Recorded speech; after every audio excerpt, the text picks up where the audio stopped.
क्या होगा अगर आप एक ब्लैक होल में गिर जाओ? वेल, आप प्रोबेबली मर जाओगे या शायद नहीं। ब्लैक होल एक्चुअली में होल नहीं होता और ना ही ये ब्लैक कलर का होता है। थ्योरेटिकली ये स्पेस का एक ऐसा एरिया होता है जहाँ फोर्स ऑफ अट्रैक्शन, ग्रेविटी बहुत ज्यादा होती है। समहाउ ये कम्प्लीटली इनविजिबल होता है, इसलिए सभी इसे ब्लैक बोलते हैं। ये एक तरह से सुपर वैक्यूम होता है जो हर एक चीज को अपने अंदर खींच लेता है। इसके अंदर लाइट के फोटॉन्स, जो कि आपको पता ही होगा कि यूनिवर्स के फास्टेस्ट मूविंग पार्टिकल्स हैं, वो भी इसकी ग्रेविटी के बाहर नहीं जा पाते और वो इसे भी अपने अंदर खींच लेता है। और क्योंकि हर नॉर्मल इंसान नॉर्मल पार्टिकल से बना है, इसलिए वो भी इसकी ग्रेविटेशनल फील्ड में आने के बाद बाहर नहीं जा सकता। ये है हमारा यूनिवर्स, जो कि पर्टिकुलर फिजिक्स के लॉज और कंसेप्ट पे चलता है। और ये है एक ऐसा ब्लैक स्पेस जहाँ कोई भी कंसेप्ट नहीं चलता और ये सभी फिजिक्स के लॉज को इग्नोर करता है और अपने हिसाब से चलता है। और यहाँ तक कि हम भी अभी तक इसके बारे में कुछ नहीं जान पाए हैं। थ्योरेटिकली आप जैसे इसके अंदर गिरोगे, आपकी बॉडी एक रबर बैंड की तरह ग्रेविटी की वजह से स्ट्रेच हो जाएगी। आपकी बॉडी इसके सरफेस की तरफ तेजी से मूव कर रही होगी। अगर आपका फ्रेंड समहाउ इसकी ग्रेविटेशनल फील्ड से बच पाया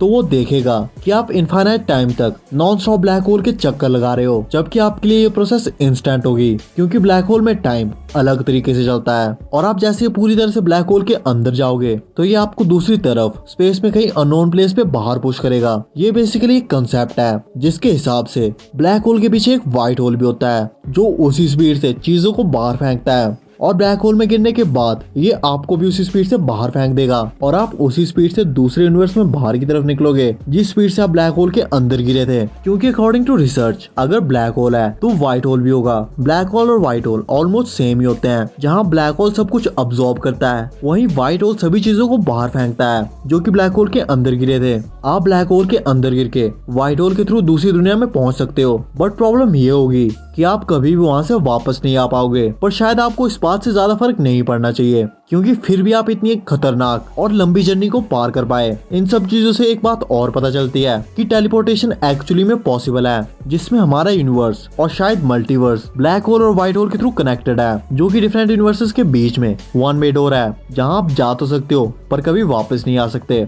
बट इन रियलिटी आपको ये समझना पड़ेगा कि आज तक किसी ने भी इसे एक्सपीरियंस नहीं किया और ना ही देखा है। ये थ्योरी में तो पॉसिबल है पर कोई भी इसे आज तक प्रूव नहीं कर पाया, और शायद कोई इसके थ्रू दूसरे यूनिवर्स में टेलीपोर्ट हुआ हो पर वो कभी हमें इसके बारे में बता नहीं पाएगा। पर ये मान लेना कि ये सब एक नॉनसेंस और फिक्शन स्टोरी है। साइंटिस्ट इसे सच मानकर प्रूव करने की कोशिश में लगे हुए हैं, जो कि सच में इंटरेस्टिंग है। बाकी आपको क्या लगता है, क्या ब्लैक होल और व्हाइट होल सच में एग्जिस्ट करते हैं या ये सब सिर्फ बकवास है? मुझे कमेंट करके जरूर बताएं। मिलते हैं अगली वीडियो में।